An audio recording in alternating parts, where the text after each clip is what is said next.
اگر کوئی یہ بولے کہ میں مولا کا ماننے والا ہوں مگر میں نمازی نہیں ہوں تو پھر مولا کا ماننے والا نہیں ہے. میں مولا کا ماننے والا ہوں مگر میں جو ہے وہ حلال حرام کی تمیز نہیں کرتا، وہ مولا کا ماننے والا نہیں ہے. مگر مولا نے کیا کہا، میں اپنے رسول کی سنت پہ عمل کرنے کے لیے، میں کوئی نیا کام تو نہیں کر رہا تھا، وہ تو اپنے کہتے میں اپنے نانا کی سنت پر عمل کرنے کے لیے نکل رہا ہوں. تو اگر کوئی خمس نہ دے، زکوٰۃ نہ دے، کوئی ہماری بہن حجاب نہ کرے اور بولے کہ میں بی بی زینب کی ماننے والی ہوں، تو کتنا تضاد ہے.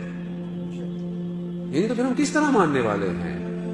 عزیزان محترم، ہم بڑے بڑے اسکیلوں میں نہ دیکھیں، آپ چھوٹی چھوٹی سی دوربینوں میں لگا کر اپنے آپ کو دیکھیں کہ میں کہاں سے ہوں، کس طرح ہوں. بھائی کوئی تو نشانی ہو کہ مولا میں آپ کا ماننے والا ہوں، کوئی ایک عمل، عبادت، خدمت، ادب، رضائے پروردگار، کوئی تو چیز ہو، تلاوت قرآن.